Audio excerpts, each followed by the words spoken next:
Saya sih meyakini kendala utama Persib ini bukan di striker. Kendala Persib ini lebih di variasi serangan. Karena apa? Terbukti kan, dua pemainnya diganti, dua strikernya diganti, dua striker asing diganti, dua striker asing yang punya nama besar, reputasi besar, yang punya catatan mentereng di klub lain, terbukti sampai detik ini tidak bisa mencetak.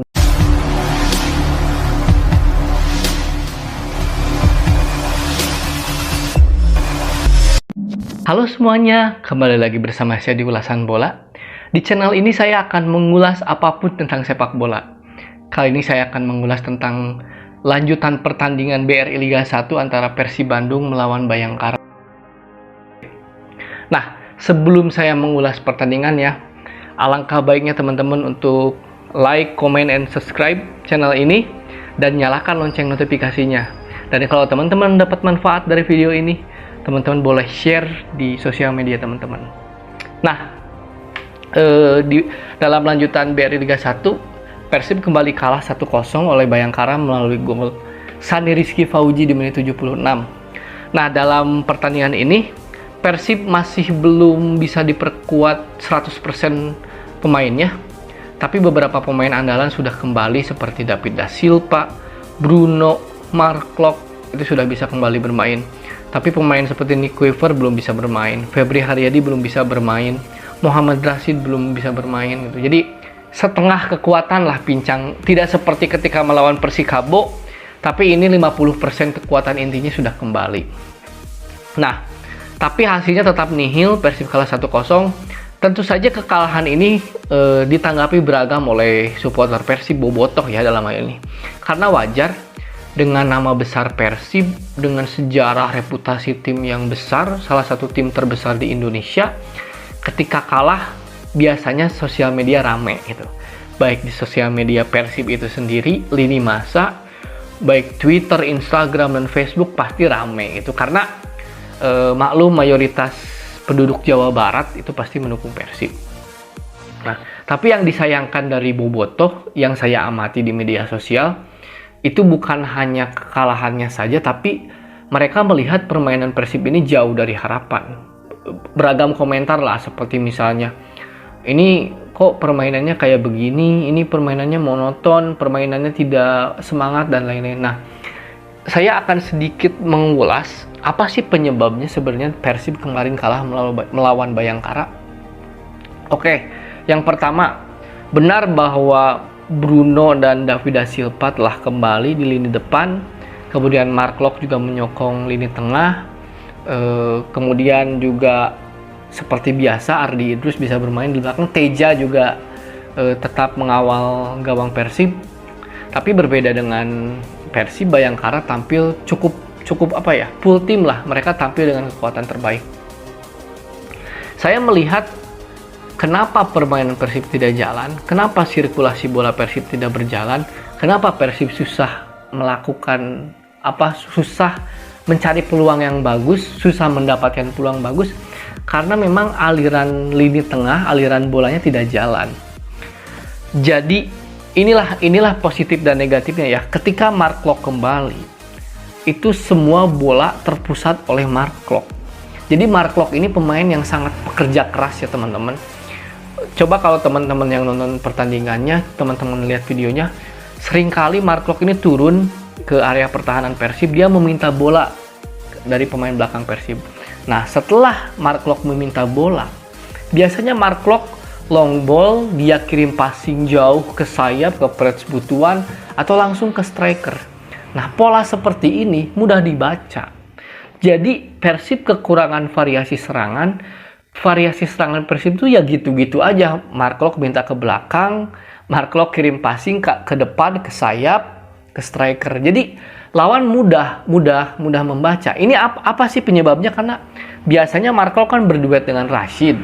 Jadi Rashid dan Mark Klok ini boleh dibilang pemain yang cukup setipe, tapi kadang-kadang kalau saya melihat Rashid cenderung lebih menjaga kedalaman. Sementara Mark Klok daya jelajahnya cukup luas, dia bisa jadi attacking midfielder, dia tiba-tiba bisa ke belakang. Jadi daya jelajahnya nih Mark Klok cukup luas. Tapi bedanya daya jelajahnya Mark Locke ini tidak dibantu dengan gelandang lain. Jadi dalam hal ini sekarang kan yang dimainin oleh Safril Lestaluhu, pemain muda. Beckham digeser ke sayap kanan, kemudian sayap kiri Preds Butuan. Safril ini belum bisa mendukung Mark Locke. Safril ini belum paham gaya mainnya Mark Locke. Jadi ketika Mark Locke minta, kemudian Mark Locke melakukan long ball, praktis lawan mudah membaca gitu loh.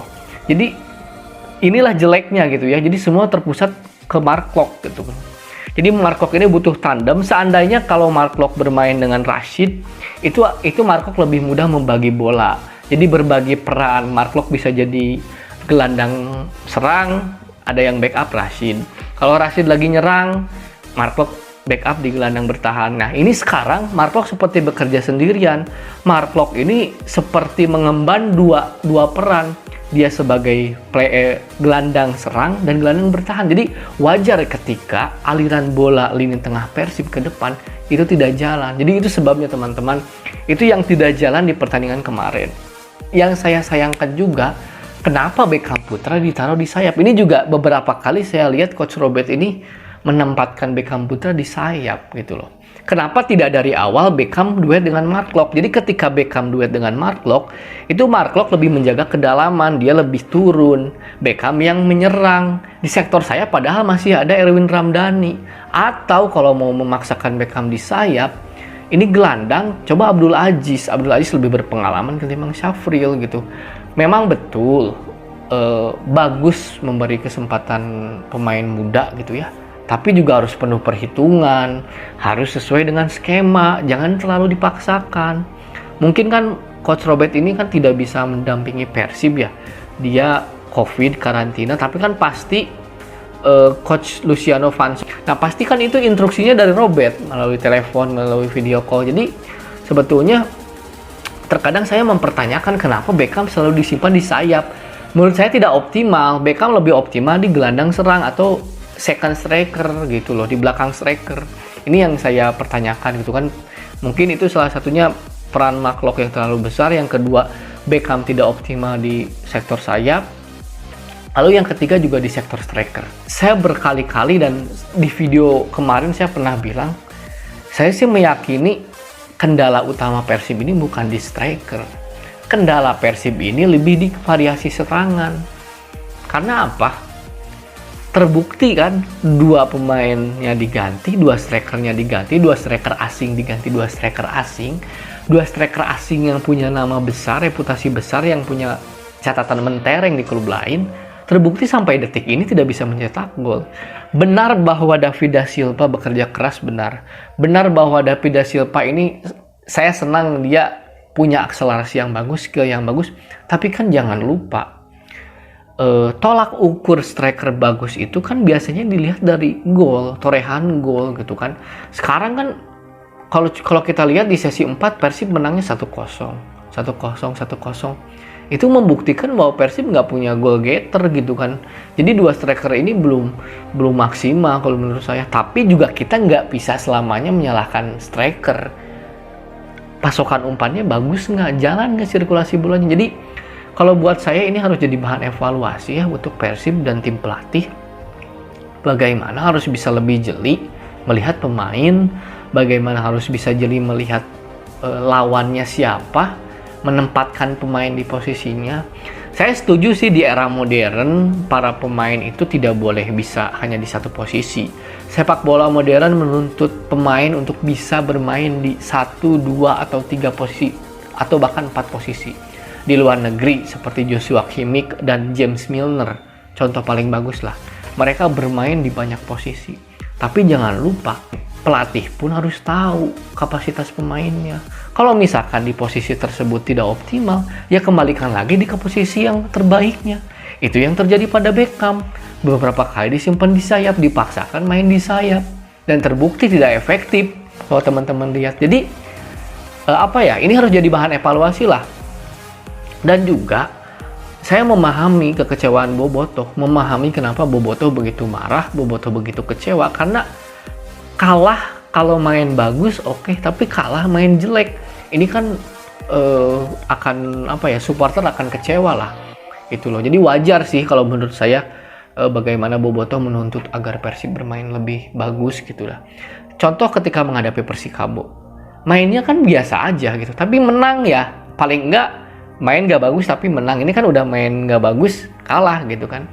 Jadi ini harus menjadi bahan evaluasi, meskipun kita tahu Persib belum tampil 100%, mudah-mudahan Persib segera tampil dengan kekuatan terbaik agar kembali ke top performanya dan Bobotoh kembali ceria gitu kan.